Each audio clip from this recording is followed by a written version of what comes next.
In this fourth section, I will cover the underlying dynamics of confidence and fear so that you can build a framework for understanding how to create a carefree state of mind when you trade. Okay, the next section that we're going to get into is exploring the dynamics of confidence and fear.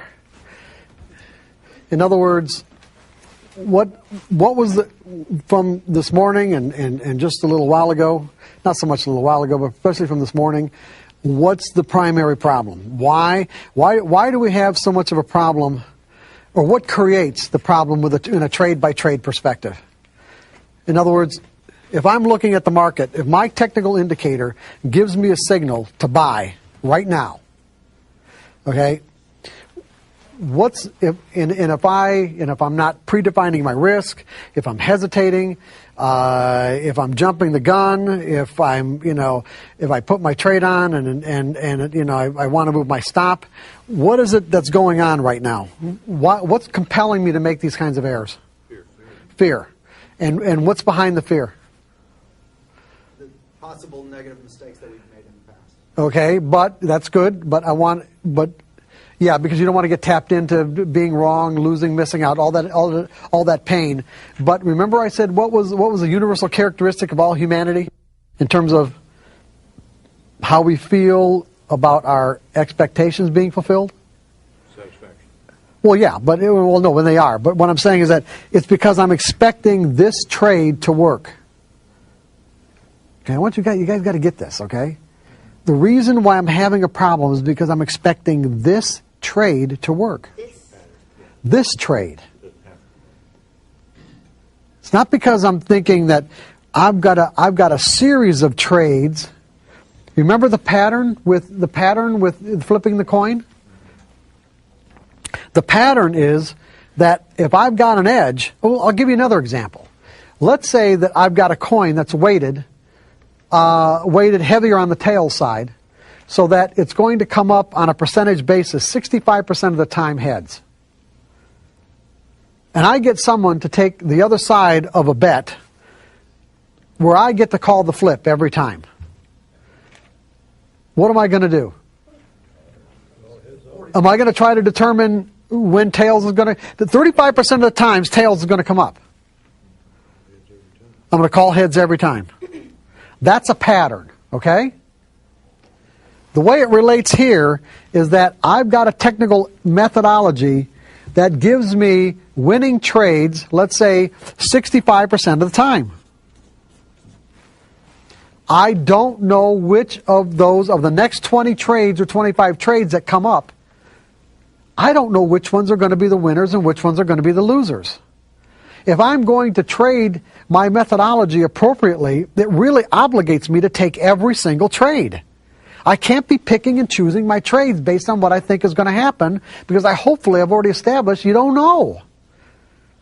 And if you think you know, you're just making it up in your own mind. I'm going to repeat that. If you think you know, you're just making it up. Is everybody all right with what I just said? Yes.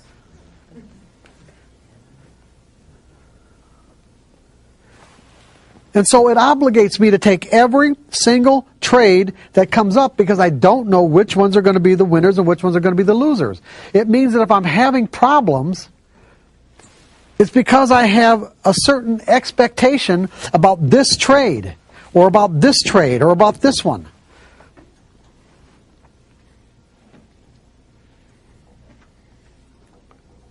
So what if I'm expecting a random outcome? What if I change my expectations? Will I feel differently about it?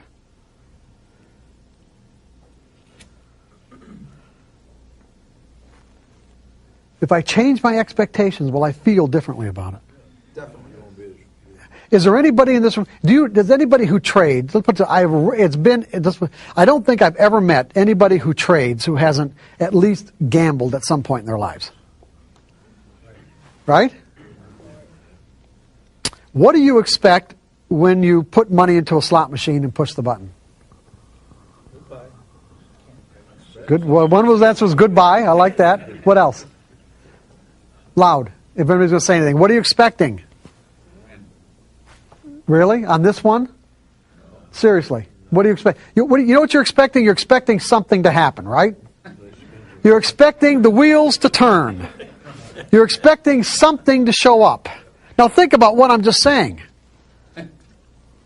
Because you know what? What I just said is exactly what I expect when I put on a trade.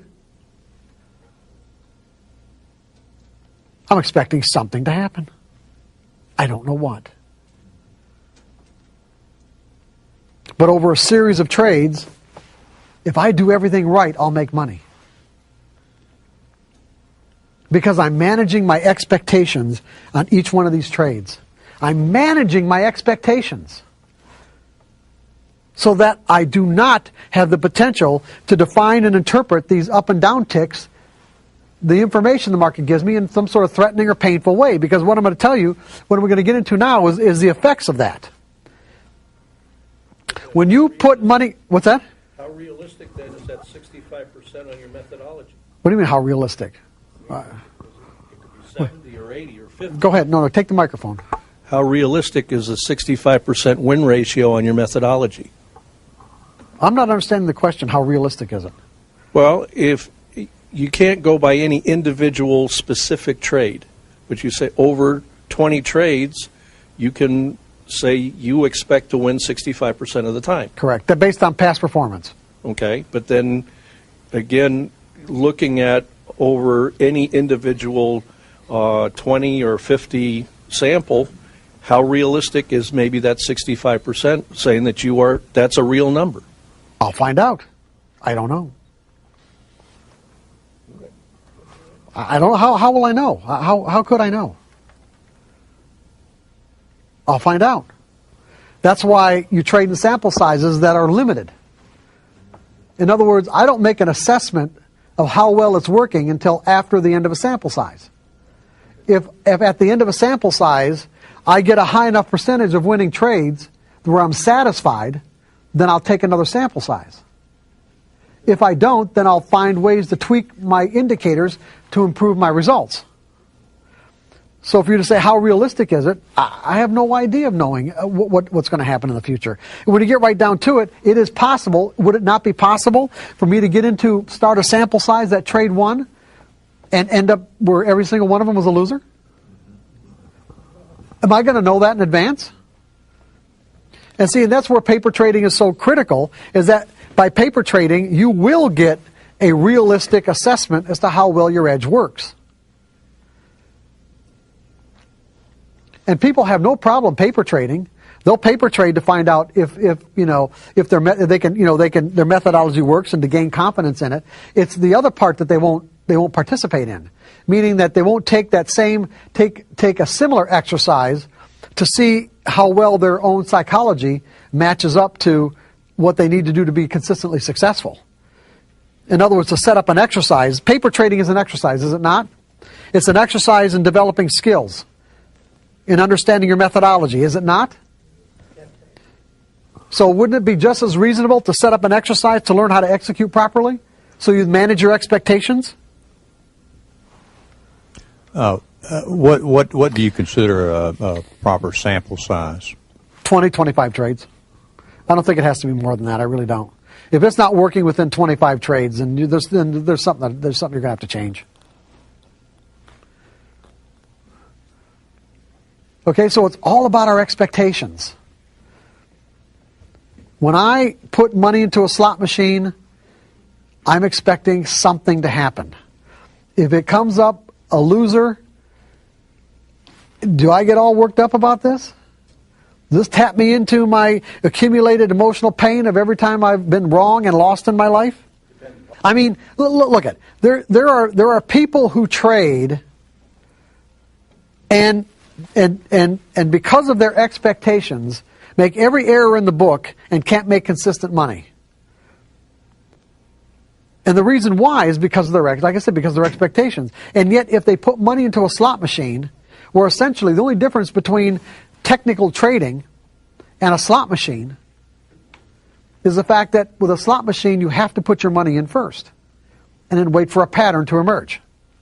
With technical trading, you have to wait for a pattern to emerge and then technically put your money on the line. The problem is because the way our minds think, we think that because the pattern emerged, that somehow or another it's giving us an edge on that particular individual trade. And there's just no way of knowing that. But over a series of trades, it does. So it's like technical analysis gives the individual the availability of being the casino. Technical analysis lets you own the slot machine because you've got the odds in your favor. The casino makes the slot machine available to us because they've got the odds in their favor. But to derive the benefit of those odds, you have to be able to execute properly. And you have to think about this properly. It is just a numbers game based on the odds. That means that you can't put an extraordinary amount of significance on each individual trade.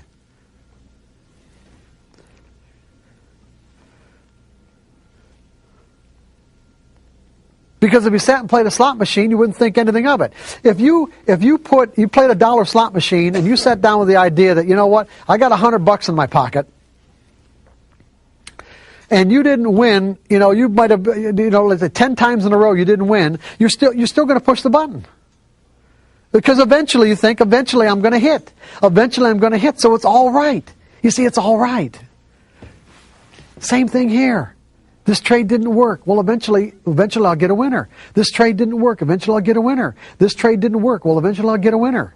Well, I don't know about this next one now. And that's almost always the winner.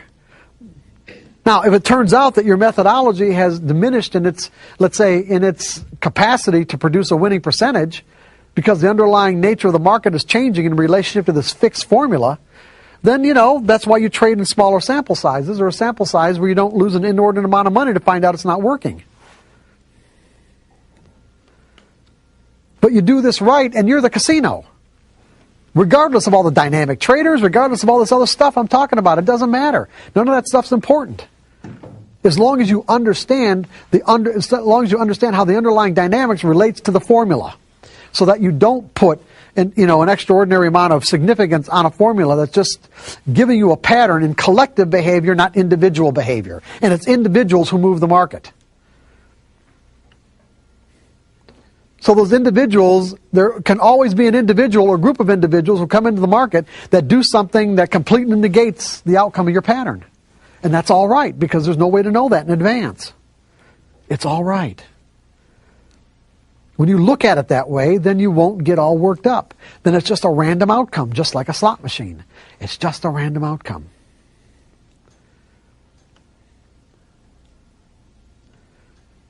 Because that's what you're expecting. You expect a random outcome, you got a random outcome, and there's no emotional significance.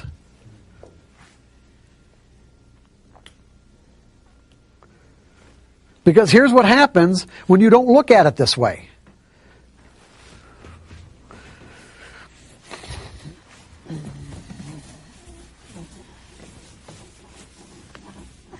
Let's take a typical trader who's operating out of the 4 fears.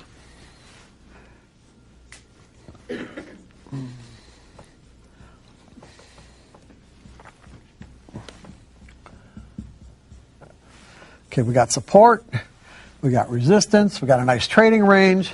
The market's coming down to support. Okay? Now, the typical trader operating out of those 4 fears, the fear of being wrong, the fear of losing money, missing out, depending on the intensity of these fears in a given moment, he might have a hard time putting that trade on. Right? He's got a viable pattern. All that happened here is that when the market, he had an imbalance in conviction. Remember, all price movements are a result of an imbalance in conviction. The markets came down to this point right here. There wasn't one person in the world, not one, I'm going to say this, not one person in the world, in the whole world, that would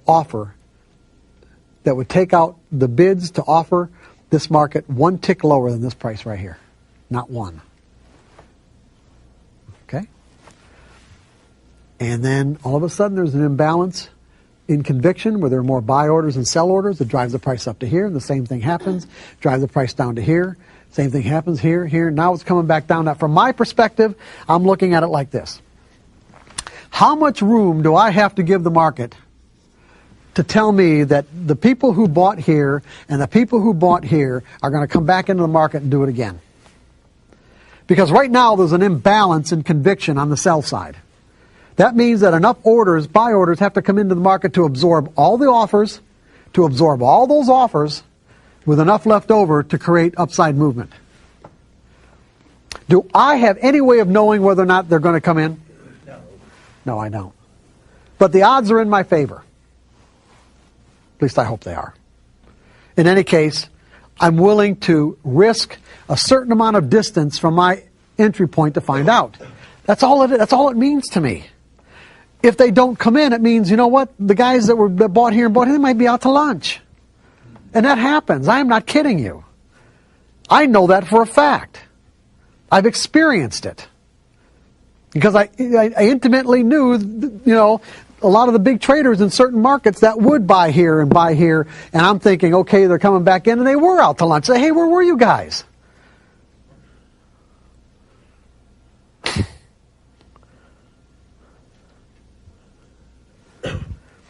But to the typical trader that doesn't think this way, what's going to happen? If he manages to get the trade on, it's going to be because he thinks he's right. It's because he thinks he knows what's going to happen next. Right? And he's not going to put in a stop, because to predefine his risk, how much money does he have to, how much room and dollar-wise, how much room, distance, of the dollar value of this distance that he has to give the market to tell him that this trade is either working or it's not.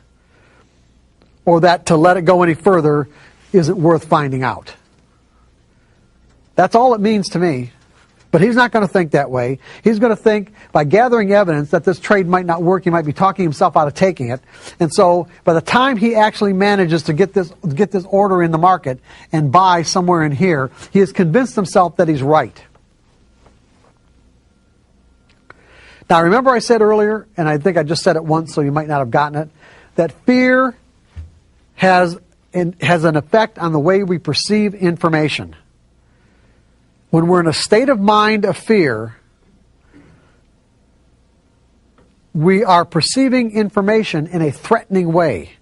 In other words, we're having an expectation of pain. And remember I said that to experience emotional pain, there's two kinds of pain, physical pain and emotional pain. Emotional pain requires an interpretation. The up and down ticks that the market offers us are not inherently pleasurable or painful by their nature. There is such a thing as painful information. I mean, painful from the environment's perspective. If someone's hurling insults at you, their intent is to cause you emotional pain. But that doesn't mean you're going to experience the emotional pain unless you interpret it that way. If they're hurling insults at you in a foreign language that you don't have the slightest idea about what they're saying, it may look to you like they're saying something that isn't so nice, but then again, you don't know what the words are, and so what do you feel? Nothing. The interpretations come from our beliefs. The interpretations come from our mental framework. In other words, the pain's already inside of us. All the words are doing is tapping us into it. Once we learn how to manage our interpretations, we can manage the way that we feel. We can actually determine how we feel in our own state of mind. So this trader, he's operating out of a fear of being wrong. So, like I said, he convinces himself that he's right. That's the way he gets the trade on. So let's say the market...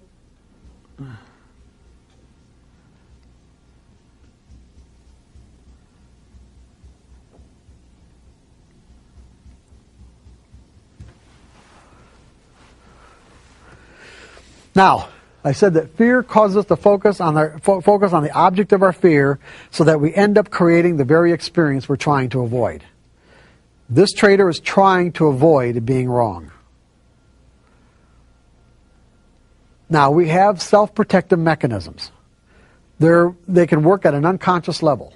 There are mechanisms inside of us that will protect us from information that we perceive as threatening. It causes what was typically referred to as perceptual blindness, where there are things going on around us that we cannot perceive, even though we have the ability to perceive it, but we're being blinded from it. if I'm afraid of being wrong, what of the information that the market is making available to me, what am I going to focus my attention on, the upticks or the downticks? You're right, the upticks, not the downticks. Meaning that what I will do is I will place an inordinate amount of significance. In other words, the way my mind will automatically weigh this information in terms of what's significant and what isn't, it will give more significance to the upticks than the downticks. Because every time I get an uptick, it will be taking me out of my pain. I'll say, oh, it's finally all over. And then we'll get more downticks. And then we get a couple upticks and say, oh, it's finally all over. In other words, what my mind is doing to protect me is saying that these few upticks are far more significant than all these downticks. Now, do I have the ability to recognize a trend? In other words, being able to define and recognize a trend is one of the most fundamental characteristics of learning technical analysis.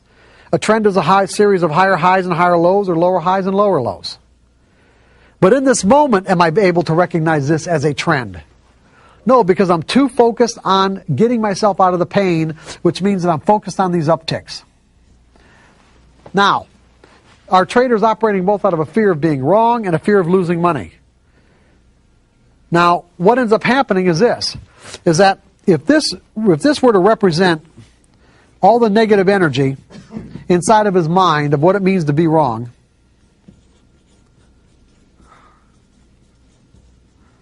there's also negative energy inside of his mind about what it means to lose. And as the market moves further and further against his position, his belief about losing will start to gain more and more significance and start to rise to the forefront of his consciousness and make itself known, make its presence known, until finally he gets to a point where he cannot stand losing one more dollar.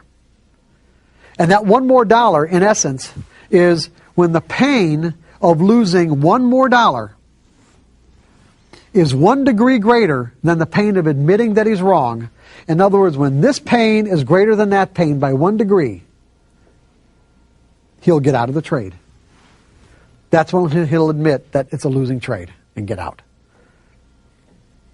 You guys with me on this?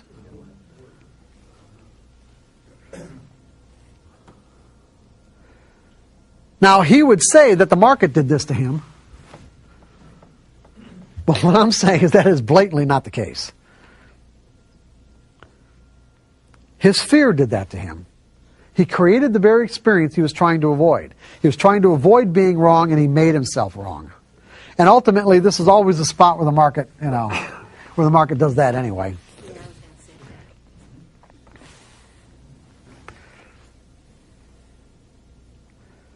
You guys with me on this?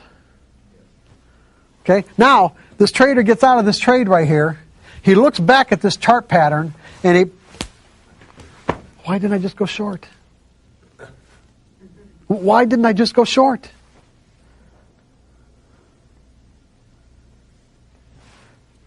The ability to recognize this as a downtrend, or let's say he was blinded from his ability to recognize this as a downtrend.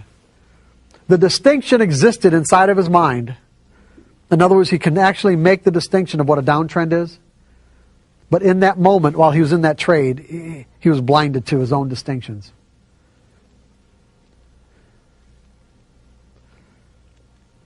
Because he was operating out of a trade-by-trade mentality. He was operating out of a trade-by-trade mentality.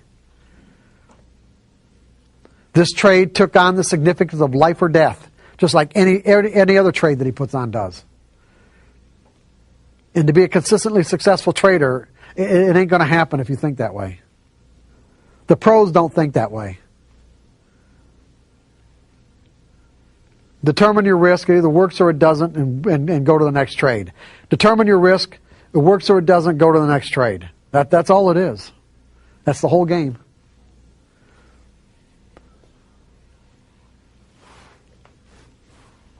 Now, let's say that this doesn't happen, but this happens.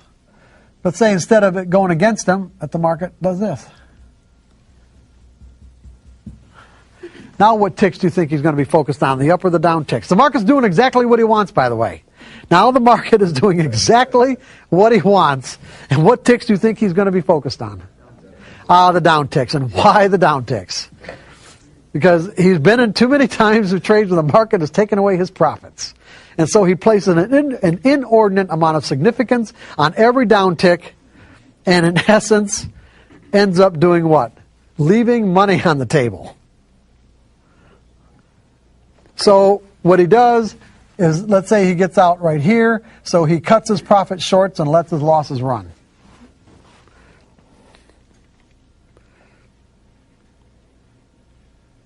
In Chicago vernacular, this is called shitting like an elephant and eating like a bird.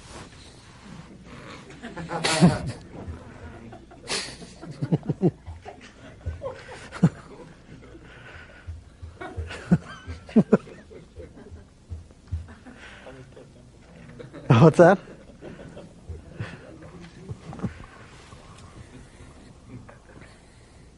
Now, if this trader had a belief in a random outcome, that he didn't have to know what was going to happen next to make money, would he have these problems?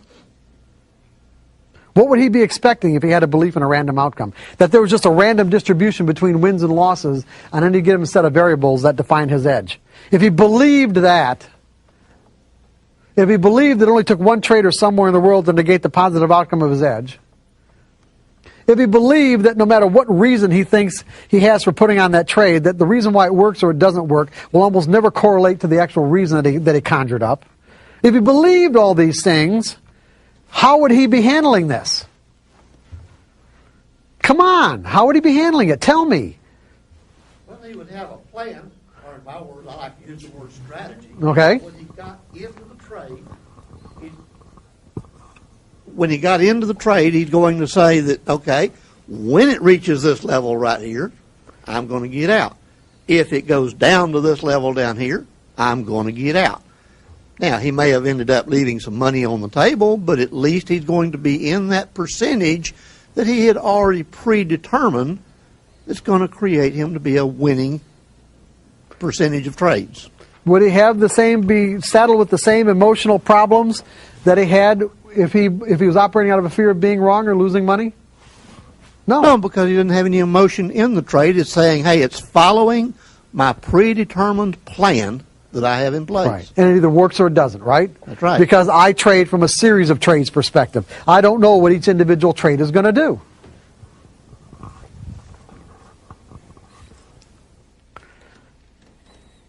This is the way the pros do it, by the way. This is thinking like a pro. You want to make consistent money, this is the way you're going to have to think. Otherwise, you already know what the problems are.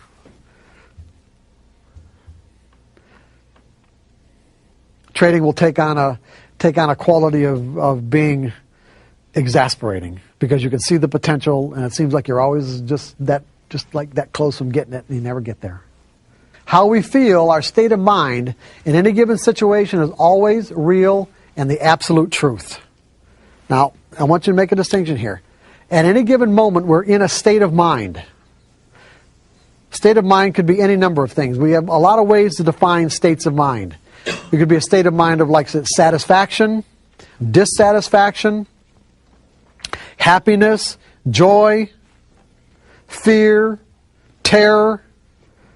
These are all states of mind. Confidence is a state of mind. As a state of mind, confidence, when I'm confident, I feel compelled to step into a situation. Compels to thrust me forward into an experience.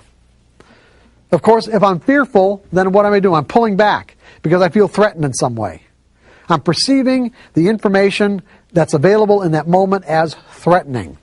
But you got to remember, for me to perceive it that way, it means I'm interpreting it that way. Here's where people get real mixed up about this sort of thing. Is that the state of mind that we experience in any given moment is always the absolute truth. You can't deny the fact that if I'm feeling fearful right now, then I'm feeling fearful. That's just the way that it is. I'm in that state of mind. The particular interpretation that got me into that state of mind, however, could be completely dysfunctional. You guys with me on this? The interpretation that comes from what we believe could be completely dysfunctional.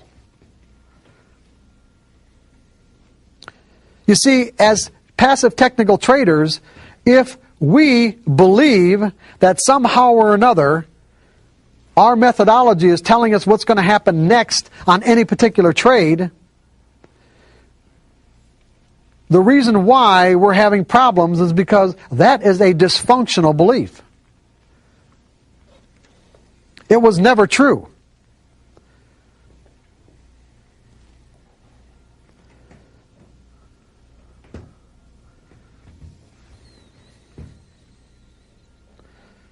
Now, the states of mind that result from that belief are real. So, for an example, if I put on a trade and it turns out to be a winner, I think that I'm right. And as a result, I feel great. If I put on a trade and I think that I lose, well, then I feel like crap because I was wrong.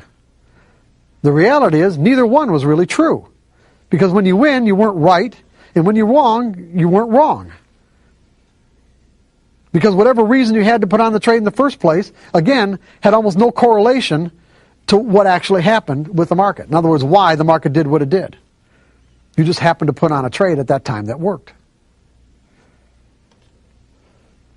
And all technical patterns do, technical indicators, price patterns, is get you into a situation where there's a likelihood that when you get into that trade, it'll work. That's all they were ever represented to be.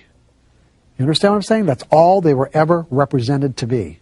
I'm not saying they don't get, screwed up somehow in terms of the way people represent them, but that's all that basically they ever were. It's not on a trade-by-trade basis. Now we're going to get into the last part of it. We're heading down to the home stretch, guys. Heading down to the home stretch. Are we all right up to this point? As far as anybody have any questions about fear and confidence and the relationships that we're talking about?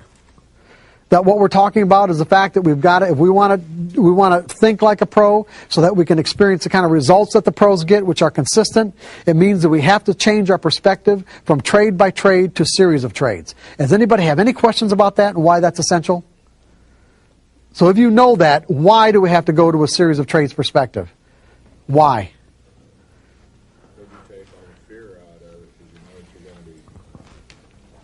Well, hold on one second, sir. You're taking all the fear out of it, and you know that through a series you'll be right more of the time than you will be wrong. And you take all the fear out of it and just work on that basis without any emotion. Correct. And why isn't there any emotion? Give me specifically why you think there's no emotion. Well, you're doing it out more of a mathematical concept and not, I think it's going to do this. You're taking it's either going to be right or it's going to be wrong, and you either walk away or stay in it.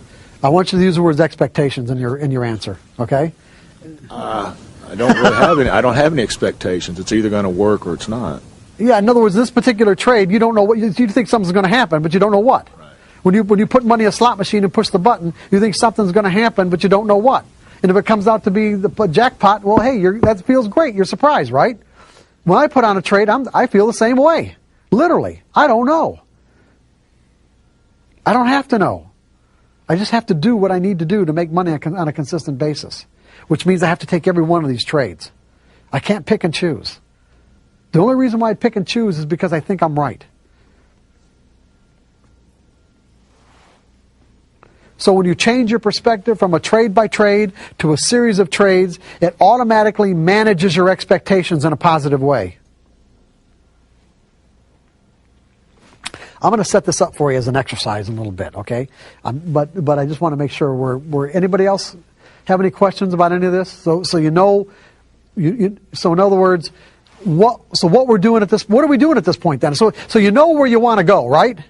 So do we know where we want to go? We want to get to a point where we are actually changing the way that we think. When you walked in here this morning, you didn't think like a pro, did you? Now you have some idea of what it means to think like a pro, right? Come on, yes or no? Come on, guys, give me some response. Okay. How are we going to get there? Now we might understand it. How are we going to get there?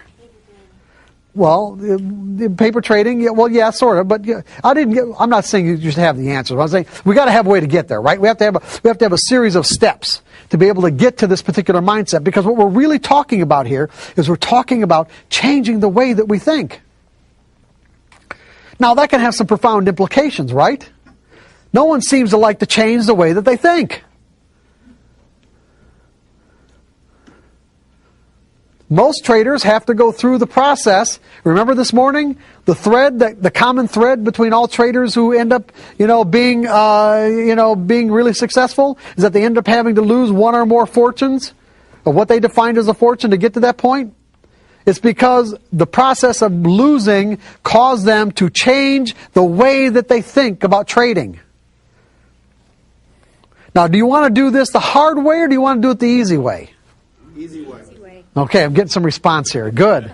The easy way, right. We want to do it the easy way. So this is what this is all about now. This is what the last part of the workshop is about. It's about doing it the easy way. Hard knocks. What's that? Hard knocks. Right, there you go. How do we change? Oh, that's a good question, right? That's a real good one. How do we change?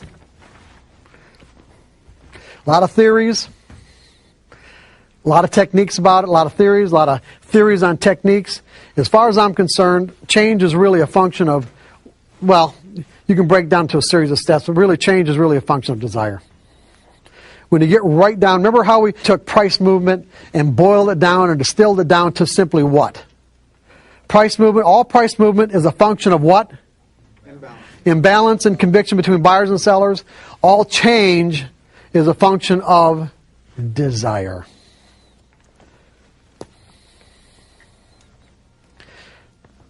If the desire is there, you'll find a way to facilitate the change.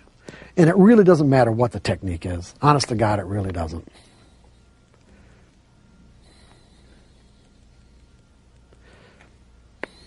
I'll give you an example right here. Probably one of the most extreme examples I could come up with. You can, by the way, what I'm going to read you right now, I got off of Yahoo. And you can go Google this kid and find out more about him yourself, okay? But as I read this to you, keep in mind how this kid accomplished this. Because the scientists that investigate this, they don't know. They can't figure it out. To me, it's easy. The kid's desire was so intense that he managed to find a way. This is Lincoln, Nebraska. Bryce Mellon is a whiz at video games such as Mortal Kombat. Is anybody familiar with Mortal Kombat? I'm not into video games, so well, not those video games anyway. Mortal Kombat, okay? Got some people. Is this a tough game? Yeah? It's challenging. Challenging, okay. In that regard, the 17-year-old, and he's a little older now, this was a couple of years ago. In that regard, the 17-year-old isn't much different from so many others his age. Except for one thing. He's blind. And as he easily dispatched foes who took him on recently at a Lincoln Gaming Center, the affable and smiling Bryce remained humble. I can't say that I'm a superhero, he said, working the controller like an extension of his body. I can be beat. Those bold enough to challenge him weren't so lucky. One by one, while playing Soul Calibur 2, which is another game, their video characters were decapitated, eviscerated, and without mercy by Bryce's on-screen alter ego. I'm getting bored, Bryce said in jest as he won game after game. Blind since birth, when his optic nerve didn't connect because of Leiber's disease, Bryce honed his video skills over the years through patient and not so patient playing, memorizing key joystick operations and moves in certain games while asking lots of questions, paying particular attention to audio cues. He worked his way up from games such as Space Invaders and Asteroids into modern combat games. I guess I don't know how I do it, really, Bryce said as he continued playing while facing away from the screen. Facing away from the screen. It's beyond me. I'm just quoting him. Bryce knows this much. He started playing at home when he was about 7. He enjoyed trying to play, but he wasn't very good at first, said his father Larry, but he just kept trying. He broke a lot of controllers. When the questions of broken controllers comes up, Bryce flashes a smile and just shrugs. I used to have quite a temper, he said. Me and controllers didn't get along very well. Now we get along just fine. While playing Soul Calibur 2, Bryce worked his way through the introductory screens with ease, knowing exactly what to click to start the game he wanted. He rarely asked for help. Once the game started, he didn't need any help. How do I move? An exasperated opponent, Ryan O'Banion asked, while doing battle, which his character was frozen in place. You can't, Bryce answered before finishing him off. That's what happens. That's why I don't play him, O'Banion said after his blood-spattered character's corpse vanishes from the screen. How Bryce became so good is a mystery to his father. He just sat there and he tried until he got it right, Larry Mellon said. He can't ever complain to me or anyone else about how hard it was. Bryce hangs out any chance he gets at the Dog Tags Gaming Center in Lincoln, opened last month. Every now and then, someone will come in and think that he can beat the blind kid. That attitude doesn't faze Brian. I'll challenge them maybe if I feel like a challenge, he said, displaying an infectious confidence. I freak people out by playing facing backwards. There's nothing he likes better than playing video games. He will be a senior in high school next year after graduation. He plans a year off because he wants a break from school. And when he goes to college, he wants to study, what else? Video game design. This is just an extreme example, but I think a really good one, that all change is a function of desire. If you want it bad enough, you'll find a way to do it.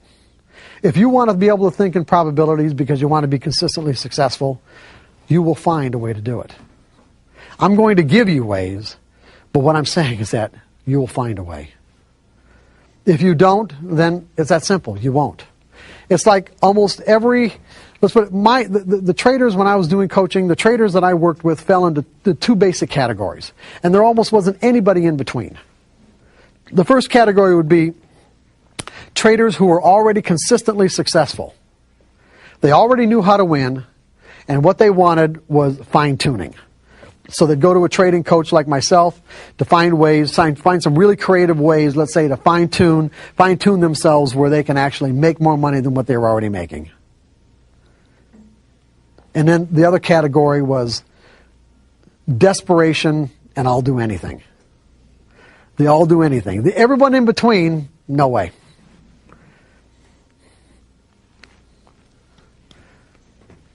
And even the all do anything wasn't always sincere. Sometimes it was just lip service.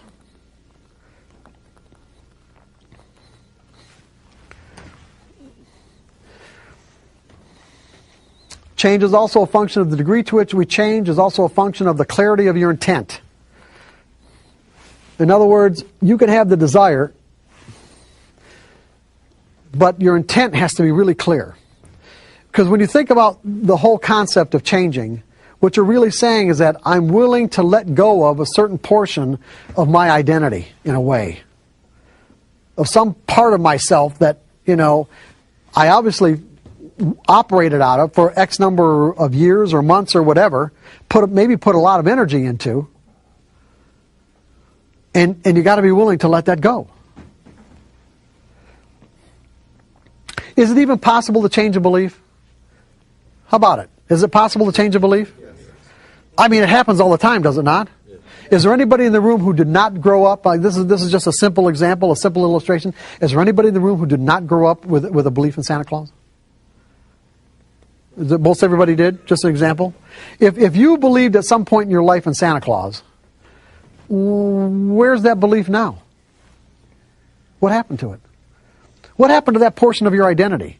Because if we were all children, if we were all 4 and 5 years old, and someone knocked on that door and said Santa Claus is out in the lobby, we'd probably be jumping over each other to get there, right? In other words, that belief, the energy inside of that belief would compel us to express ourselves in a particular way, a way that was consistent with the belief. If I believed in Santa Claus and someone said and gave me information, said Santa Claus is in the lobby, I'm going to be jumping over these tables to get there. as a 4-year-old. Now, as an adult, someone knocked on the door and said Santa Claus is in the lobby. I'm sure I'd just ignore him. Where did my belief in Santa Claus go? What happened to it?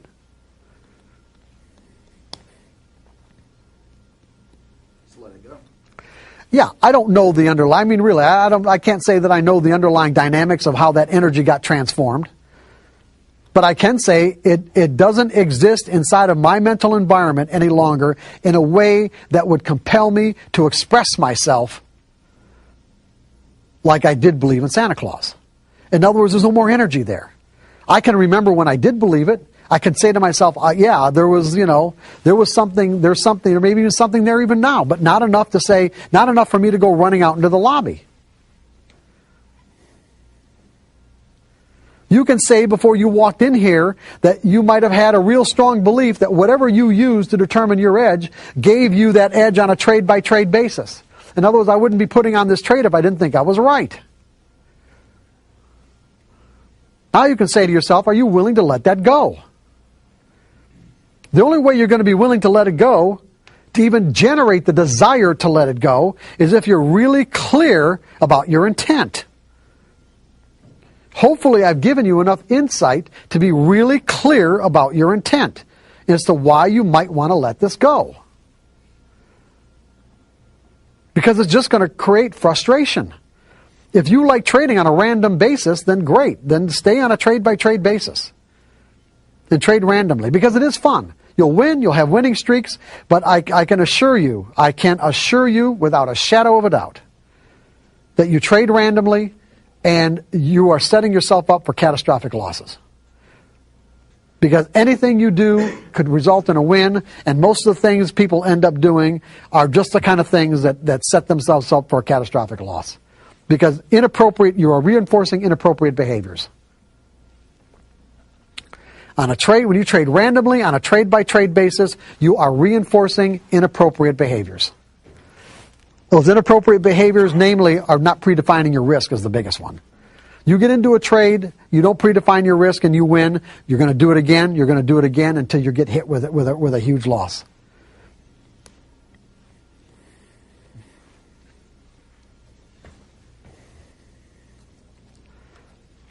And sometimes those are really hard to recover from. And in fact, for most people, they're almost impossible. Not that you can't, it's just that they just don't have the resources for it, nor do they have the desire or the inclination to do it. They just walk away.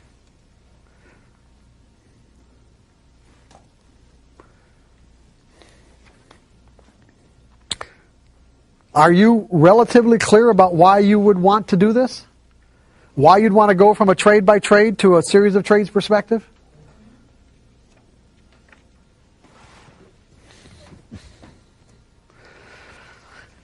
Sincerity. See, you need the desire, you need the clarity, and you need the sincerity. It can't be lip service.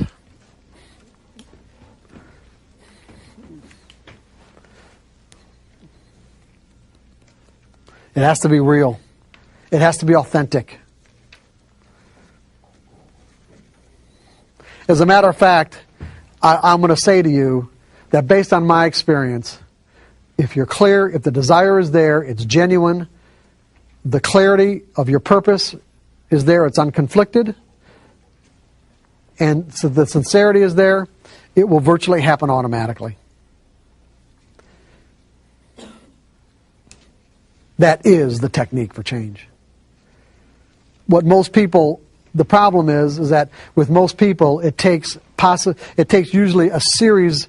Let's say it takes using various techniques that are available, that have been created and thought up, that over a period of years they finally get to the point where they have the real desire, they have the clarity, and the real sincerity is there. And once all those are in place, the change happens automatically. And they would think that it happened over a period of years using techniques, but the reality is it just clicked into that. Just finally, the whole thing clicked into that one point where it's all there, like the straw that broke the camel's back.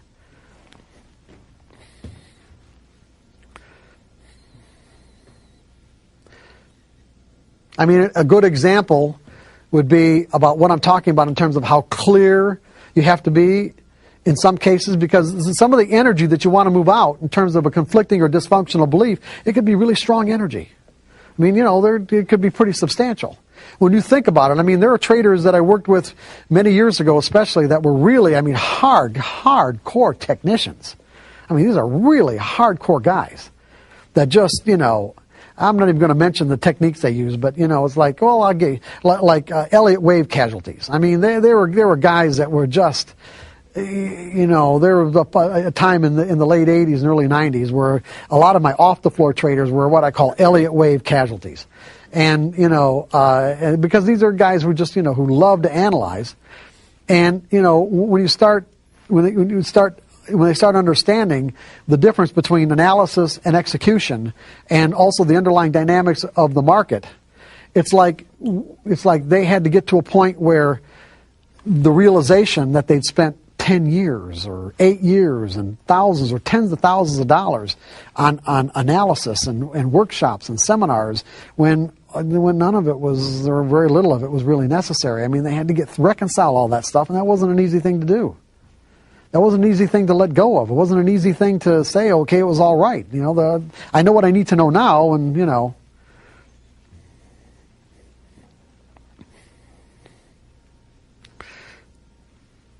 But how do you know what real clarity of intent is?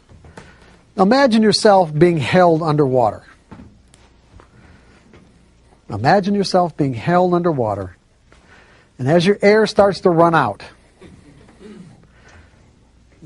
second by second, it gets to the point where you believe that if you don't get a breath of air right now, you're going to drown. That is a point at which every fiber of your mental being is aligned 100% with your desire for that next breath of air. There's no conflict. There's no hesitation. There isn't anything that argues inside of you for anything else other than that next breath of air.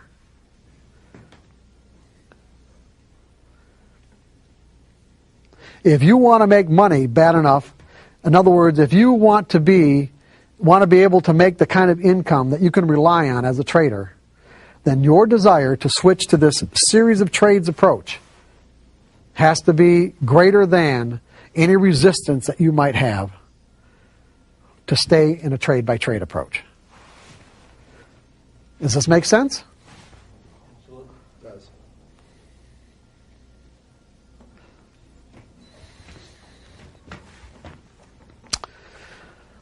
Degree of conviction. I just basically gave you that too. How much energy is behind your desire. Energy moves prices in the market. I mean, what moves prices? An imbalance in conviction. What does conviction imply? Conviction implies energy. Energy. I am not going to bid a price up to a next highest level unless I think I know what the hell I'm doing and that I can make the market go further, or someone else is going to come in and help me out. I have to have conviction to do the opposite of what it takes to make money, meaning buy high instead of buy low, or sell low instead of sell high. My conviction in the future has to be greater than the guy on the other side of the trade. Conviction moves prices. Conviction will move energy inside your mental environment.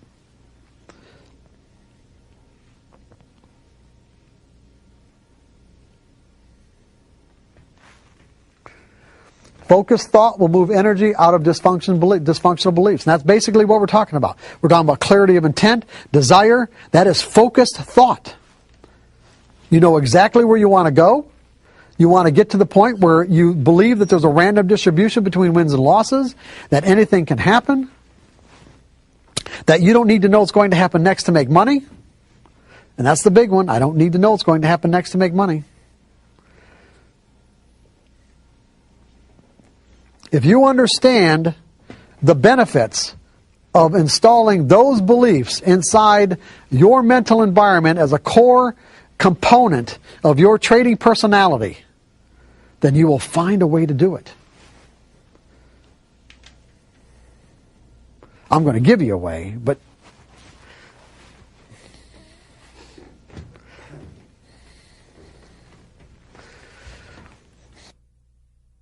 self-discipline.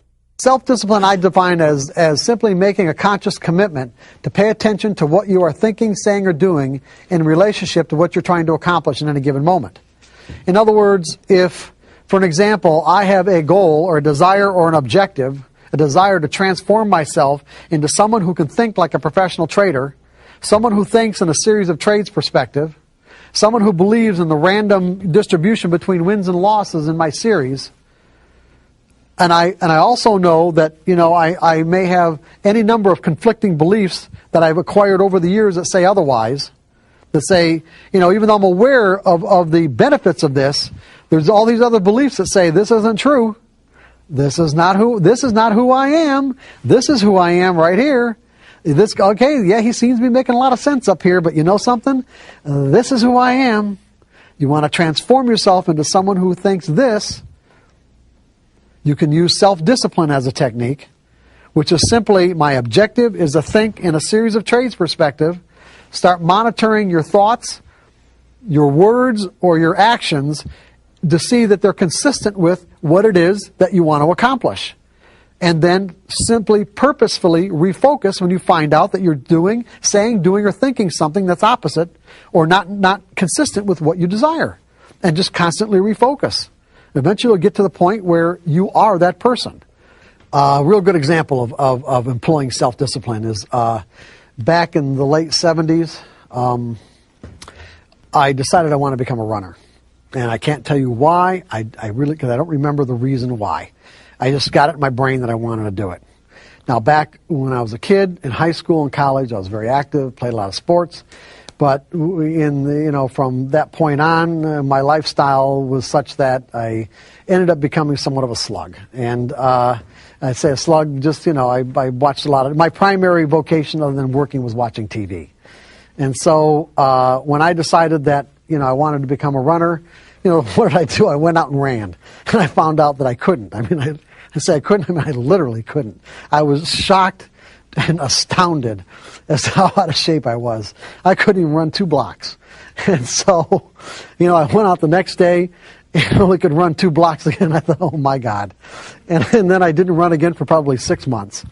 And so when I ran again, I at least had enough desire to compel me to run more than a couple of days.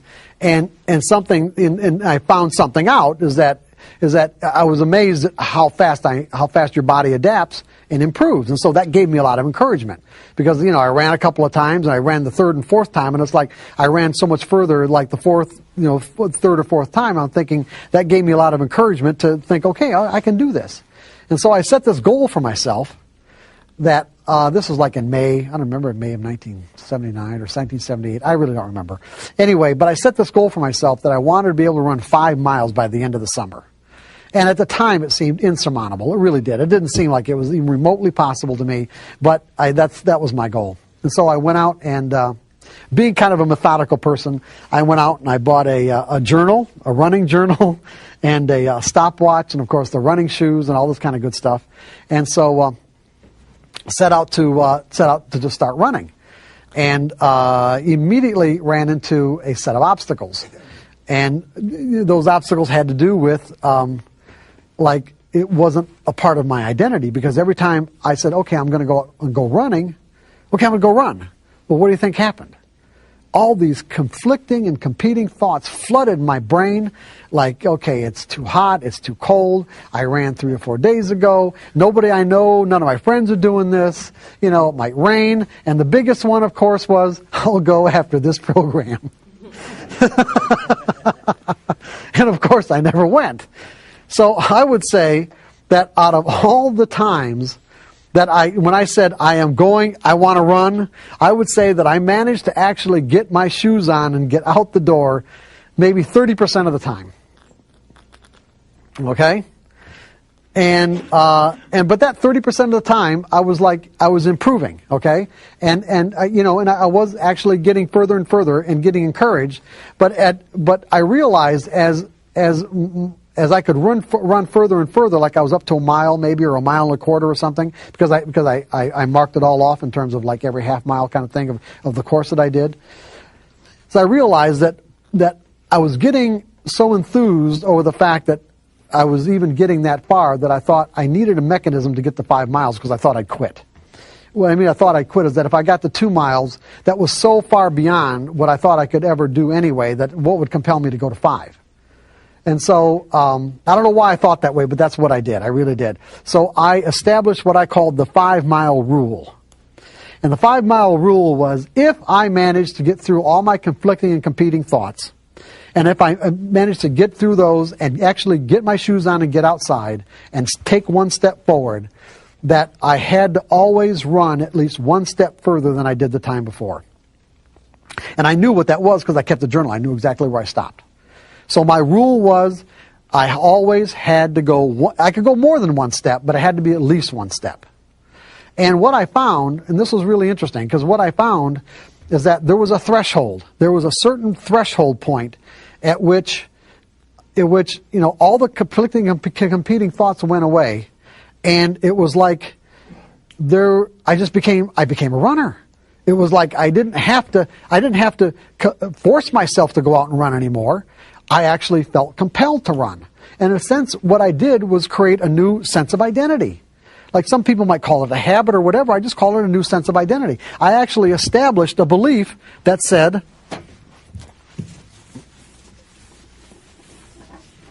I am a runner. That's who I am. You see, it's like it was people, and then my friends and family, they all thought that I was really disciplined. Because that's what I say about, most people think discipline is a personality characteristic. I don't define it that way at all. I define it as simply a technique for change. Because when we see somebody doing something that we can't do, that we'd like to do, but we have a problem with it, we just naturally think that they have the same kind of problems and that they're being disciplined in doing it. And that's not the case at all. If you're doing something effortlessly, it's because it's who you are. There was a threshold point, like I said, where all the conflicting energy just completely dissipated. And instead of me having to consciously say to myself, oh, I'm going to go out and run, I actually felt compelled to run. Then I got to the 5 miles, and then I got to the point where I was running so much that I actually had to establish a corollary belief to learn how to listen to my body, because there were days when my body was basically saying, hey, this is not a good day to run, and give yourself a rest. And that had to be all right. But for a while it wasn't, because when you start injuring yourself, then you know you're overdoing it. So I actually had to establish a belief that it was all right not to run. So it went from conflicting and competing thoughts to, this is who I am. And now it's effortless. Completely effortless. There's no conflict at all. That's what you're going to have to learn, or that's what you're going to learn how to do with your trading. You're going to learn how to put on a sample size of trades where it becomes completely effortless, where there's no conflicting or competing thoughts about what it is that you're doing and why you're doing it. It wouldn't even occur to you to make the kind of mistakes that you typically make now. That's what you want to do. You want to get to the point where it doesn't even occur to you. It doesn't even enter your brain.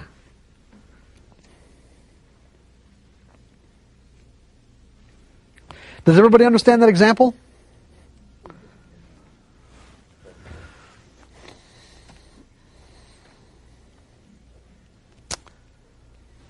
And like I said, when you realize that you're not appropriately focused on your objective, meaning you notice that you're either thinking, saying, or doing something that is inconsistent with what you're trying to accomplish, you deliberately refocus your attention on the object of your goal.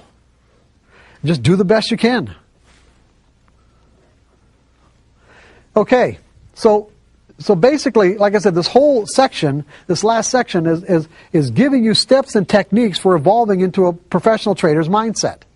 So what you want to do is you want to resolve. In other words, say to yourself, my desire is to be a certain way so that I can make a consistent income from my trading. Something I can rely on.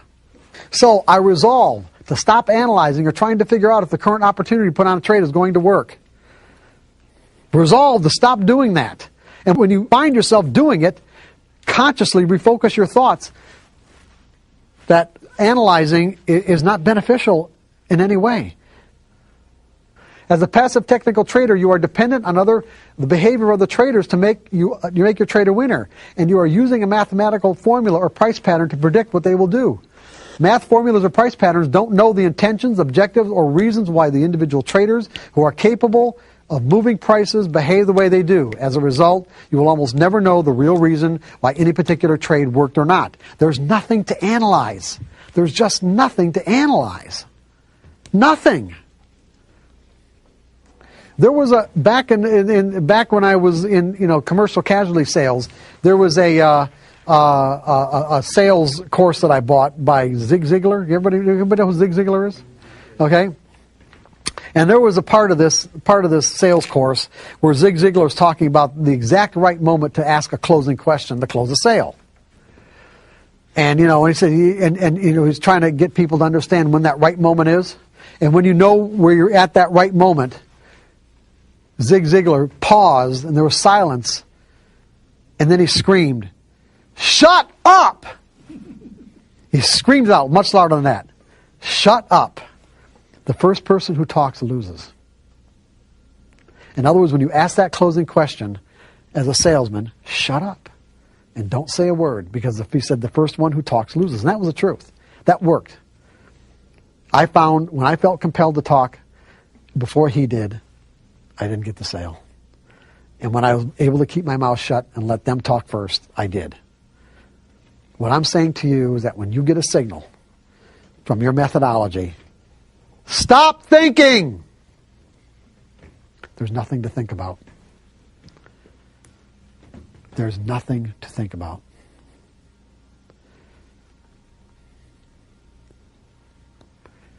Do you understand why I said that? Just put on the trade. There's absolutely nothing to think about. Just put the trade on.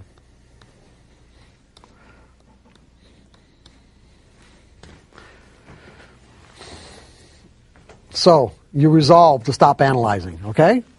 I resolve. I'm not going to analyze anymore. When I get a signal, I'm going to stop thinking. Resolve to learn the skill of trading without fear. In other words, manage your expectations by discarding the trade-by-trade approach in favor of a series of trades approach. Is what we've been talking about for probably the last half an hour. The pitfalls of a trade-by-trade perspective. Anything you do for any reason can result in a winning trade. The problem is many of the things that you could do that result in a winning trade could reinforce trading behaviors that could lead to a catastrophic loss. Losing streaks can easily cause one's attitude to deteriorate into a negative spiral when you trade in a trade-by-trade perspective.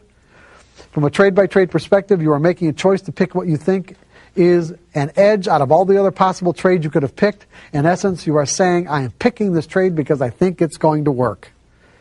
When you trade in a trade-by-trade perspective, you can't help but think you know what's going to happen next because you are picking trades that you think are going to work. And therefore, your expectations automatically will not be in line with the realities of the market from its perspective.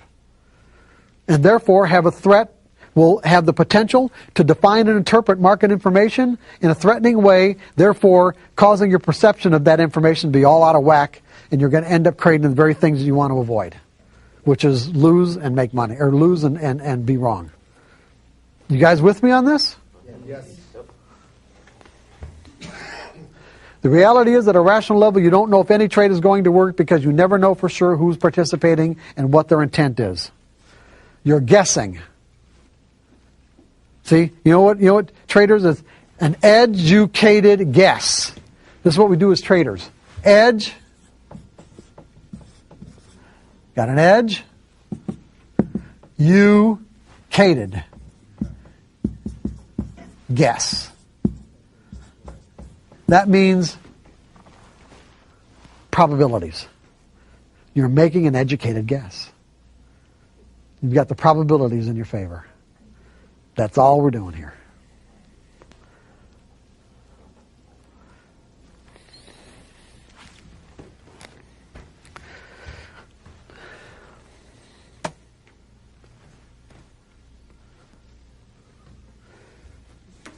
With a specific expectation of the outcome, any market information that doesn't conform to what you expect will be perceived as threatening. You will be trading with fear.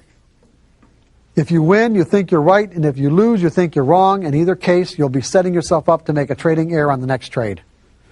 Just think about what I just said. Regardless of what happens, if you're right, or if you're wrong, in either case, you're setting yourself up to make a trading error on the next trade. Because our minds have the natural tendency to connect the past with the present. If the trade was a winner, in other words, if you're trading in a trade-by-trade perspective, and you think you were right because you won, in other words, whatever reason you use, the market seemed to validate that reason. We know now that that just is not the case.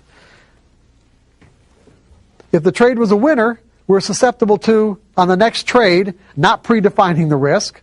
Well, the last one was a winner. I knew for that reason. I knew what was happening. Therefore, the risk doesn't exist. Not letting ourselves get stopped out of a loser.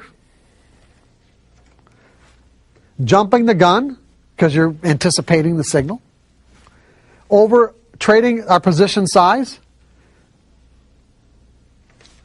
Not booking any profits because you think it's going to go on forever. Is this making sense to everybody?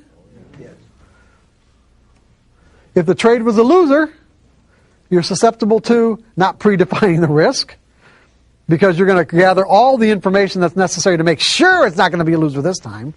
Otherwise, I wouldn't be putting it on. Right? You're going to analyze it to death. You're going to hesitate, get in late, or not get in at all. Take profits too soon, or revenge trading by not booking any profits. In other words, whatever the market's given you ain't enough. I got to have more. The last trade was a loser. I got to have more.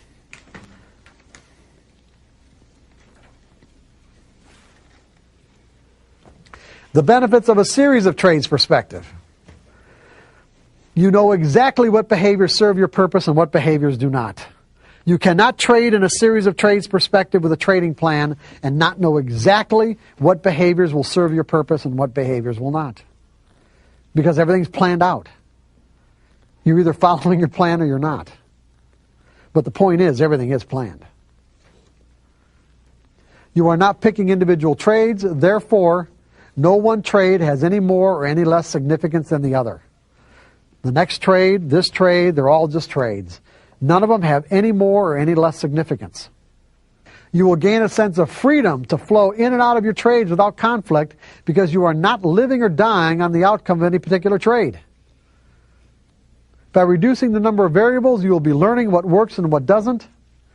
By truly accepting that the outcome of this trade could be different than whatever happened the last time, you are positively managing your expectations. Now think about what I just said. By truly accepting.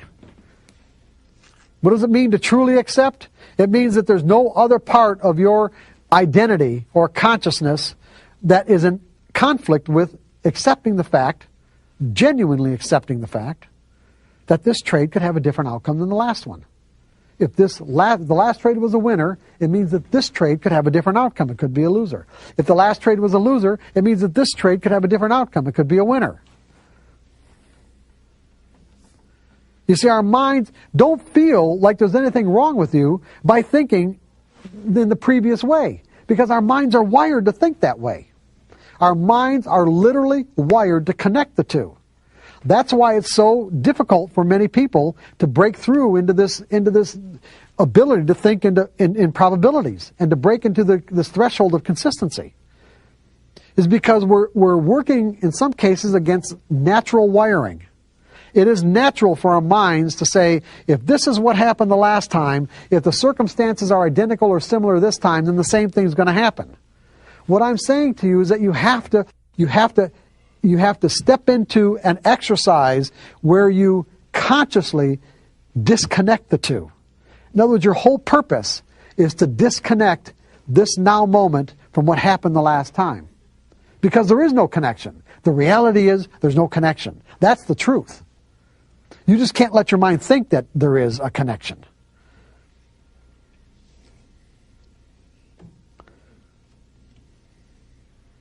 There is no connection between between the outcome of this now moment opportunity with what happened the last time, even though the variables that are getting you into this trade or identifying this opportunity are identical. That creates quite a paradox for our brains, okay? That's why people can understand the nature of probabilities. They can understand them, but they can't function from that perspective. You have to train your mind to function from that perspective. That's what separates everyone from the pros. Okay? You have to train your mind to disconnect. Don't let yourself think that there's any connection between now and what happened the last time. Because the reality is there is none. There really isn't. I don't care how identical it looks.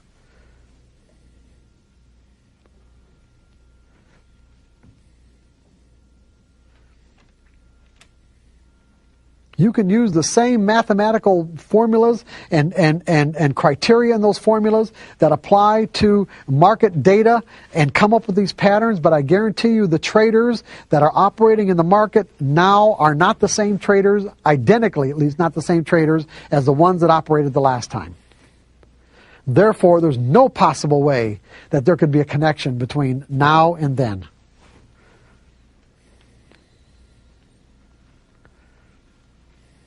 There's just no possible way.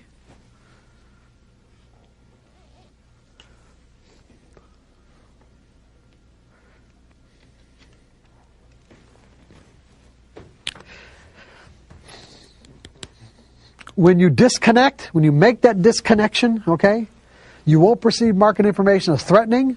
You'll eliminate the potential to make a trading error, and you will be aspiring to trade without fear in a carefree state of mind. Now that you understand that your technical methodology does not tell you what will happen next on a trade-by-trade basis, in this section, I will take you through a step-by-step process that will integrate the principles of consistency as a functional part of your trading personality. Up to this point, we've talked about how we get into this mindset, about resolving to think in certain ways, but this is learning how to disconnect. In other words, learning how to circumvent that natural mechanism in our mind that automatically connects things, connects similar events, this now moment opportunity, this now moment event, with something that's in our mind as a memory. If there's enough, if there's enough similarity there, it'll tap us into a state of mind that's identical to our memories, as opposed to what might be available in the now moment, which may be very different than very different than what we think that it is. I mean, that's where we have relationship problems, communication problems. It's like this connect mechanism really does cause us a lot of problems. It really does, because in many cases, a lot of the pain and heartache that we feel in our lives is not connected at all with what's really happening in that moment, but you wouldn't be able to convince ourselves, or no one would be able to convince us, or wouldn't be able to convince ourselves that what we weren't experiencing in that moment wasn't real, because what we were experiencing was the energy. It was the fear, the confidence, the dissatisfaction, the betrayal. The energy of it is real, that you can't say this is not what's happening. But the problem is that the interpretation of the information that tapped us into the state of mind, and the connection that our mind automatically made from this now moment to some memory in the past, could be, like I said, completely erroneous. When you look at the very nature of the universe and the way it exists, there is no possible way that any moment could ever duplicate itself. No two moments are ever alike, ever. And could never be. Because if you just look at it, if you look at physical reality as constructed of atoms and molecules, and those atoms and molecules are in constant motion. They are in constant motion.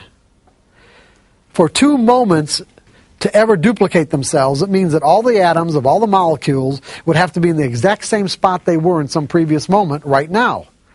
And that ain't going to happen. So when you really get right down to it, every moment is really unique. Every moment in the environment is really unique. But our minds don't process information that way. Every moment in the market is genuinely and truly unique, but our minds don't process it that way. We have to train our minds to process it that way if we want to make ourselves the casino.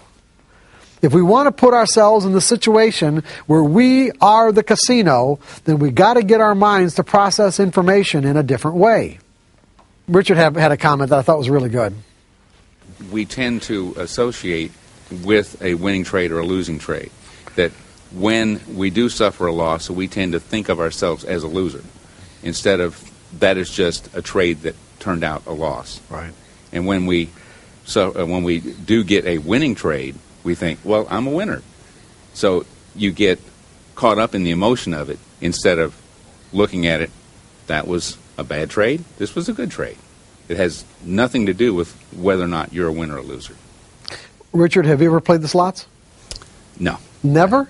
Well, yes. Why couldn't you say yes, go ahead. Not anymore because No, I understand. no, I didn't say, no. Did I say, have you ever played the slots? Yes, sir. Okay.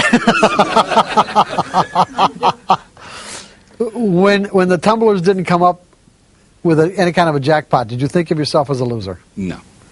Why? Because I know that the slot machine is rigged against me. Well, okay, but did you think there's any possibility of ever winning? Absolutely, because I did get some. But In other eventually ended up with an empty pocket. But in other words, you walked into it with the belief that on any particular time that you pushed the button that there was a random outcome. Correct. You knew that, right? And so therefore you didn't think of yourself as a loser. Correct. Not. Have you ever thought of yourself as a loser when you had a losing trade? Yes. And what would be the reason? Because I lost. No, because you didn't believe that there was a random outcome, right? If someone told you from the very beginning that whatever outcomes that you experienced from any methodology that you picked to define an edge were random, would you be thinking about this completely differently? It makes a big difference. Absolutely. Yeah. So in other words, you wouldn't have the same emotional problems that you might have with the kind of errors and everything else that goes along with trading with fear if someone would have just said to you, you know what, there's a random outcome.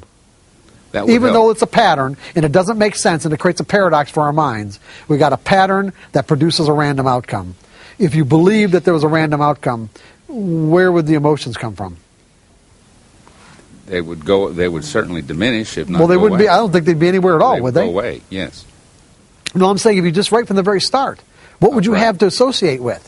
If it's a random outcome, then you know that you're not wrong, right? Correct. So there wouldn't be anything to associate the outcome with any kind of interpretation that could end up causing you to feel some sort of emotional pain. You're right. All we're trying to do is get to that place now. Even though you've had all this backlog of experience telling you otherwise, that's where we want to get to. How are we going to get there? We're going to create an exercise. Remember the 5-mile rule? Okay, we're going to do the 5-mile rule in a trading exercise. Why are we going to do the exercise? Remember, we have to have clarity of intent. What is our desire? Our desire is to become a consistently successful trader, one where I can generate an income I can rely on. Okay? And so we are going to actually trade for a new reason. We're going to stay focused in the process of trading as opposed to the outcome. The typical trader is obsessed with the outcome of a trade. The professional trader is focused in the process of trading and letting the outcomes take care of themselves.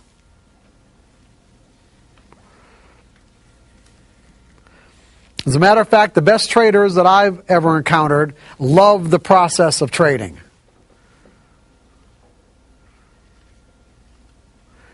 The typical trader, on the other hand, either has no awareness of the actual process of trading or really doesn't like the process of trading, but they're addicted to or obsessed with the outcome.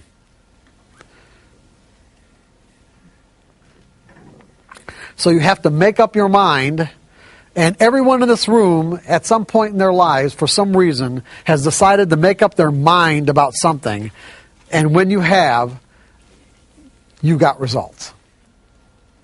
I know everyone has had that experience.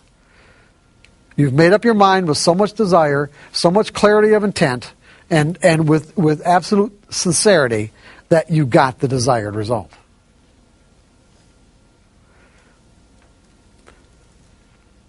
So I'm saying that if you make up your mind to trade for a new reason, the reason is the acquisition of skills as opposed to the outcome or how much money you're making, you will acquire those skills, and then you'll find that the outcomes just take care of themselves. If you've paper traded or tested your methodology to the point where you have confidence that you have something that can generate consistent results, then you can do this exercise. If you haven't, then you're going to have to do that first. You're going to have to plan your trades. In other words, you're going to have to take your methodology and determine a given set of rigid variables, because what we're going to do is set up a trading exercise with just a simple 25 trade or 20 trade sample size. In other words, what you're going to say is that I am willing to invest in the development of these skills, the skill of learning to trade without fear, learning to think in probabilities, because when you learn to think in probabilities, the fear will go away. And so what I essentially have to do is convince myself. I have to purposefully step into an experience where I am convinced, where I literally convince myself that these principles are true. Now, they sound true to you. They might resonate as the truth, but you have to keep in mind that you might have a backlog of any number of experiences that would support beliefs that would argue otherwise. Because I could say to you that if I set up or you set up an exercise where you said, okay, I've got a particular set of variables that when they appear in the market, that is my edge, and that my edge will produce, let's say, even 60% winning trades, and you don't even have to have 60%. You can have 50% and still make consistent money, as long as what you have to risk to find out if it works is, a third or a half of what you normally get when the trade does work in terms of profits. But if we set this exercise up so that there's no wiggle room, there is no wiggle room. What I mean by wiggle room is that the variables, the criteria that you use are absolutely rigid, black and white. They're either present or they are not. That's the only decision you have to make. In other words, if you do it in terms of lights, whatever lights you're going to use, whatever time frame, the lights you're going to use in whatever time frame, they are either on or they're not. And if they're on, you are obligated to take the trade. And what you're going to say to yourself is that in this, whatever criteria or plan that you set up is, I am not going to take just the next trade. I am going to take the next 20 trades.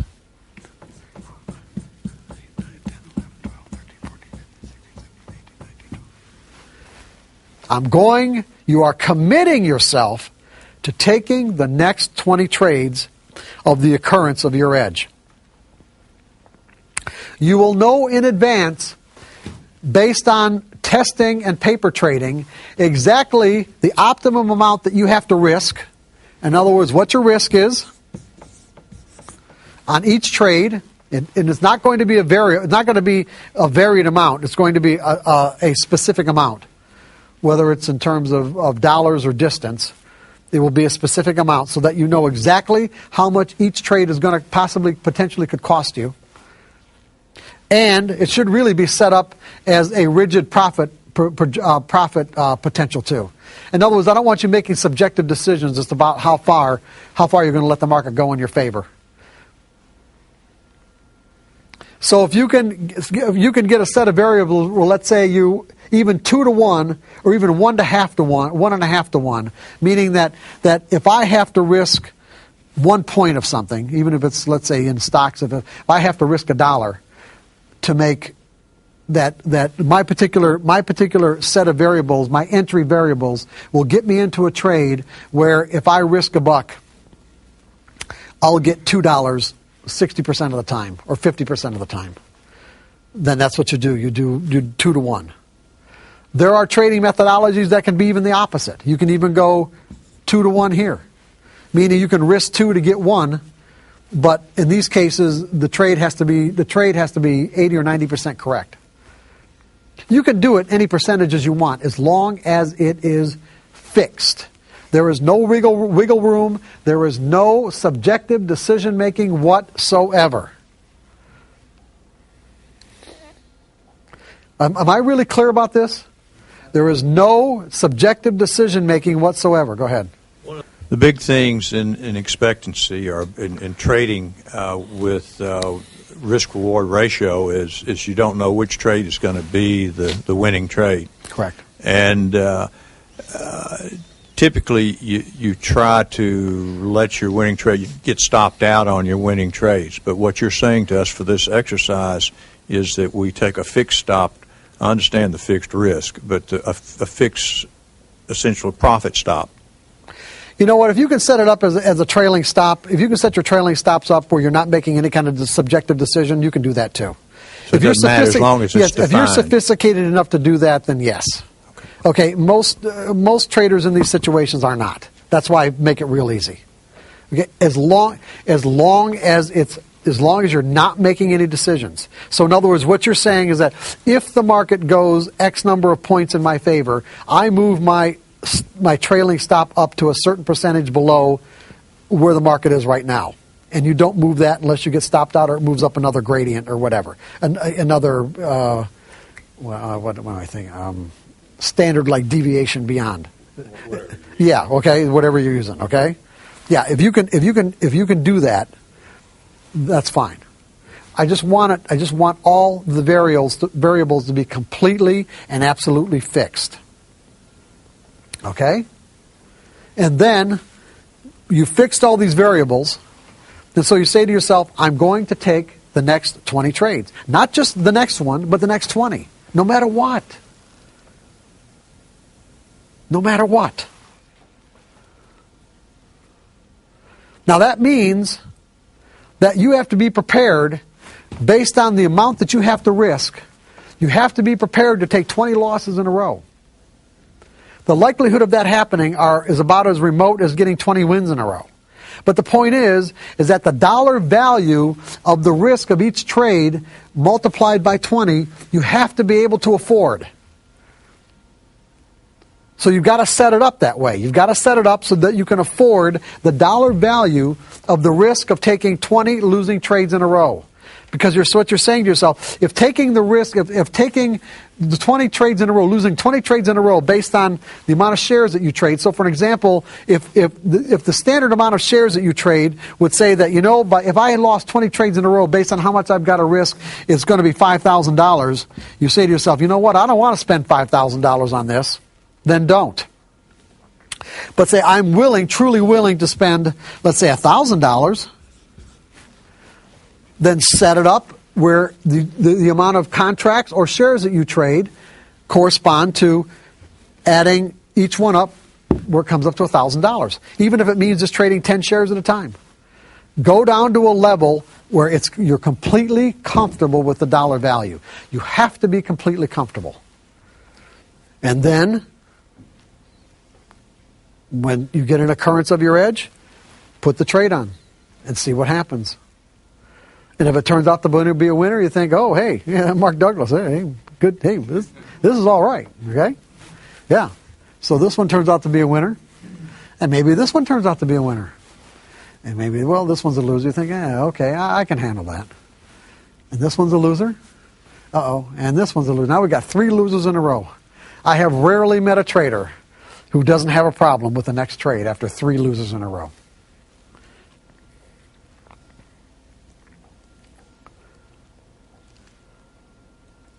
You made the commitment to take every single trade.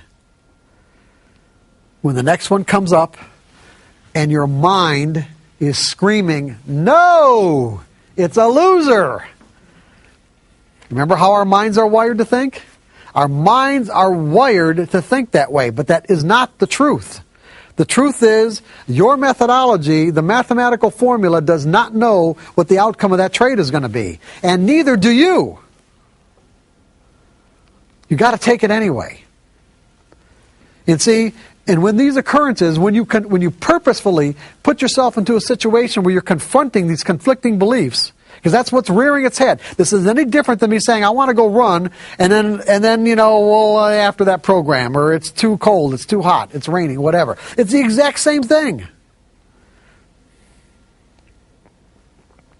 You put the trade on anyway, and it turns out to be a winner, you are convincing yourself that you don't know what's going to happen next. Because you created an experience that directly contradicts what you thought was true. You actually created an experience that directly contradicts what you thought was true.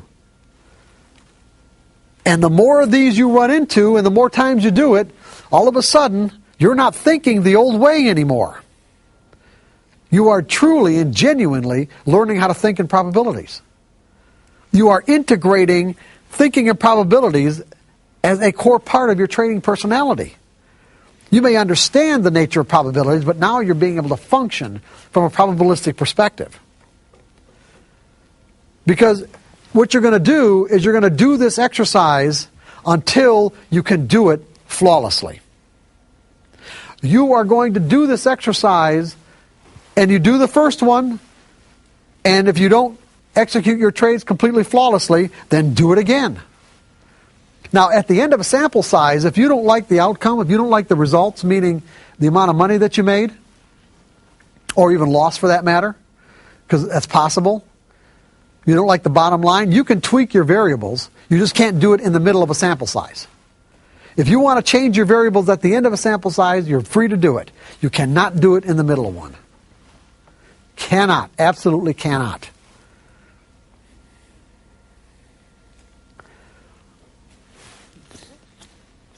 You will keep doing this exercise until when? What? What? Until you're consistent. Well, yes, but there's something else I want to get. Until when? How do you know you've arrived? How do you know you've actually arrived, that you've changed? That you can freely and easily put in the trade. That's right. You can there's no conflicting energy anymore. It doesn't occur to you to not do it. It doesn't even enter your brain. You don't even get the thought. You get a signal, you put on the trade. You get a signal, you put on the trade. It's like then it's who you are. You guys with me on this?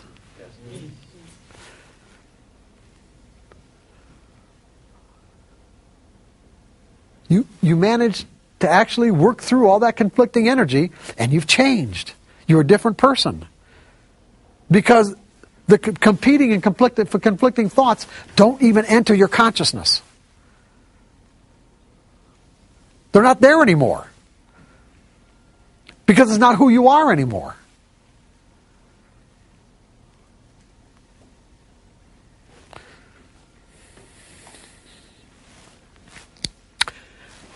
Any questions about this? Is this making sense to everybody?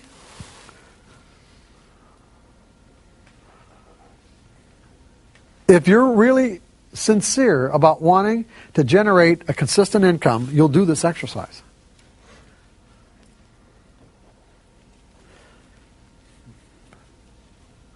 And if you're not, you won't. And you might not be ready to, and that's all right. Whenever you're ready, you'll do it.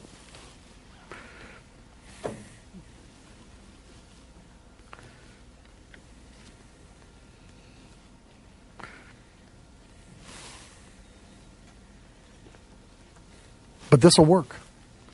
This will work. One second. Because you are actively stepping into an experience where your desire is to change the way that you think. Instead of avoiding the confrontation, you are actually embracing the confrontation. Big difference. You are embracing the confrontation. Because the more that you embrace it, the faster it dissipates.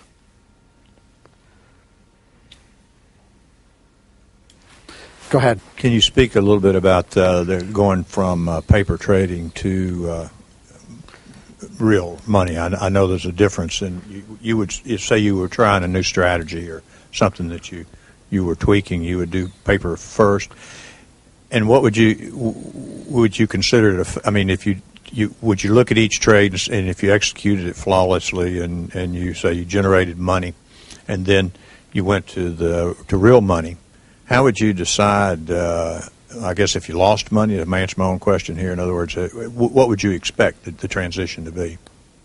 Well, it's going to depend on the individual. One, you're always going to want to paper trade. If you've got a new set of variables that you're working with, you're always going to want to paper trade it to the point where you're confident that you can get good results. That doesn't mean that you can execute good results. It means that the potential is there. You want to know the potential is there, correct? Once you know that the potential is there, then you move. See, the paper trading part is only to find out what variables in the market work in relationship to, like market movement in relationship to the formula, okay? Now we're working on our brain, okay? That's the first step. The second step is that do I think in a way that's consistent that I can extract the maximum potential out of the methodology? That means executing flawlessly. So what you do is you set this exercise up in a way that what'll dictate it is how much you're comfortable with how much you're comfortable with the dollar amount of losing every single trade. That's how you know how to set it up. That's really key. It really is. It means that if you have to trade one share, then if that's all you're comfortable with losing, based on the dollar value of how much you have to risk on each trade. That's based on your analysis, by the way. Then do it. And then when you can execute one share flawlessly over a sample size or one or two sample sizes, then go to 10 shares and see how you do. And if you can't do 10 shares comfortably and flawlessly, go back to 5. You're just building skills. If you get your mind out of the money, out of the outcome part, and focus on building the skills, once those skills are there, you're going to make all the money you want.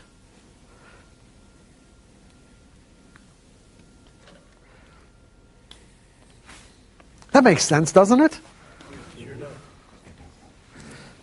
Do this exercise and you won't believe how things will change. Until you actually change, and it'll be amazing. Do the exercise. So does anybody else have any questions about how to set this exercise up? How long are you going to do the exercise? If you set it up and do it, how long are you going to do it? What's the criteria? 20 trades. I understand. How many 20 trade sample size or 25 trade sample size exercises are you going to do? Until there's no conflicting evidence. That's right. Till there's no conflicting and competing thoughts. Until you can do it flawlessly. Until you can do it. Until it's like just a part of who you are. It wouldn't occur to you not to do anything other than what your rules say. It just wouldn't even occur to you. It doesn't even enter your brain.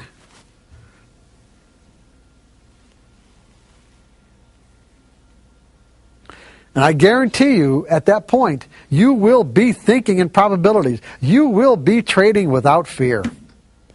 You will be trading from a carefree state of mind. That's the payoff.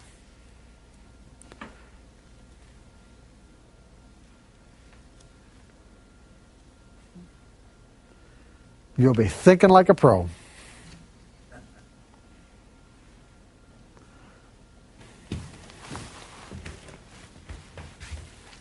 So you want to resolve to focus your efforts on developing specific trading skills, and consistent profits will naturally flow as a byproduct of the mastery of these skills. The most successful traders love the process of trading, whereas a typical trader usually ignores the process because he's obsessively focused on the outcome. On these trades, you keep saying, do the process, and until you do it perfectly. Right. What are some of the pitfalls? I mean, when I trade, I don't really think that I'm doing too much wrong. So I'm curious what all can go wrong on a trade other than typing it in wrong. All the things like all the errors that I mentioned earlier, like not predefining errors. If you're not doing stuff wrong, that's fine. Don't more. Don't add stuff. Yeah, don't make it. Yeah, don't. If you're doing all right, then you're doing fine. Okay. I don't want to give you the impression that there has to be anything more there. It's,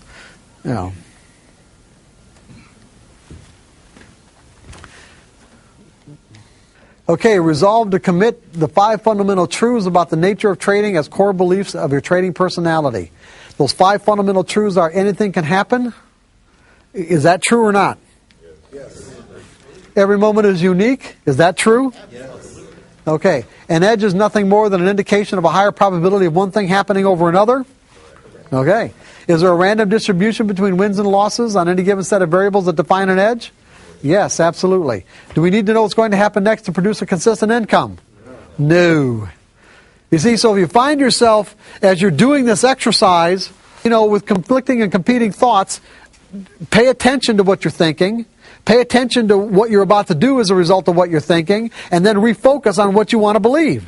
I want to believe that anything can happen, that there's a random distribution that I don't need to know, and just stay focused on these particular beliefs and do the best you can and keep on doing it until it just becomes a part of who you are. Sounds like a meditation. It's right. You're absolutely right. It's like a meditation. That's right, your mantra. Put them up on your wall or by your computer screen. Because they're all true.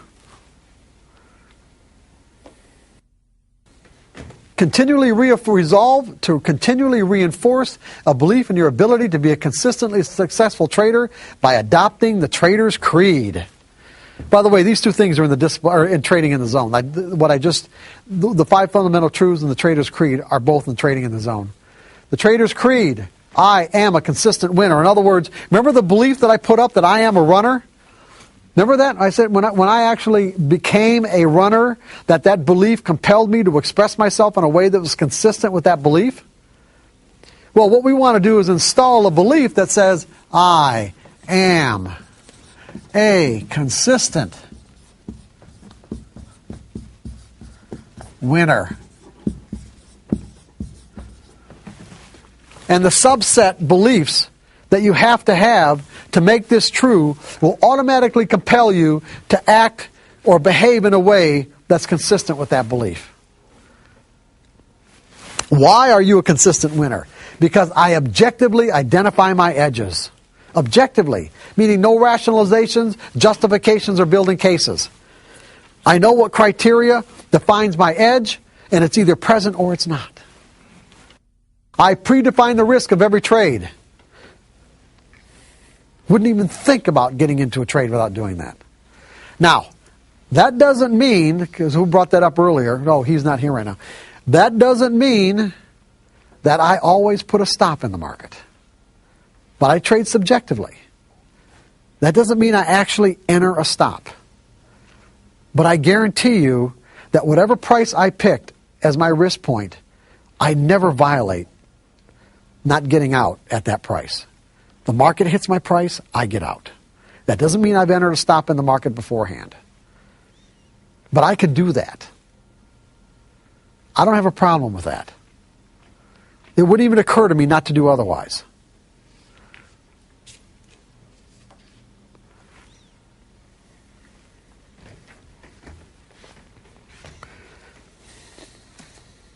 I'm a consistent winner because I completely accept the risk or I'm willing to scale back or let go of the edge. Meaning I'm completely free of conflict about the amount of money I'm willing to spend to find out if this trade is going to work. If you're not completely sure, or let's say completely without conflict about the amount of money that it could take to find out if this trade is going to work, then scale back to a level that you're comfortable.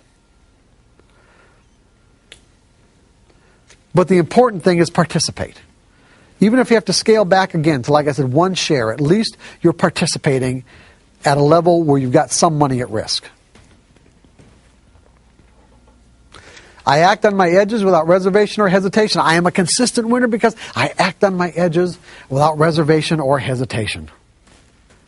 I'm a consistent winner because I continually monitor my susceptibility to making trading errors.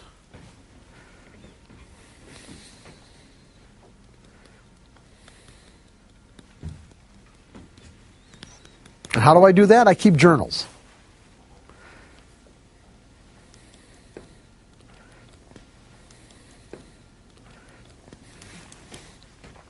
I pay myself as the market makes money available to me.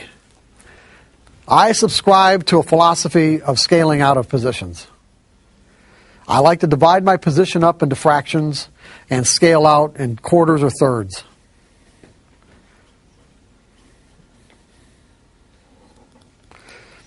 That way I'm continually making myself a winner. As the market makes money available, I'm extracting money out of the market because I don't know how far the market's going to go in my favor. And what I have is I usually have at least a quarter or a third on in case it just does something that, I could have never anticipated.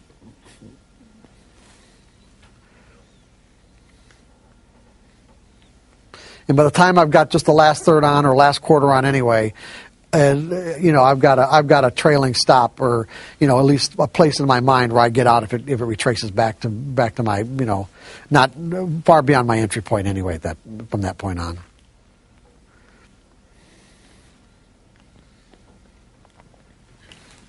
And the last one, I never violate these principles of success. Well, what do you think, guys? Any questions? Get them now. Go ahead. Do you ever scale in? No, I know a lot of traders who do. I just don't. That's it. I'm not saying that just because I don't doesn't mean that I don't think it's fine. I just don't have a particular methodology where I scale in. That's all. I get in all at once.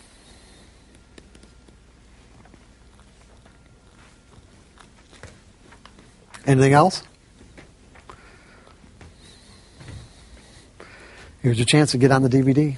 Come on. Don't miss out.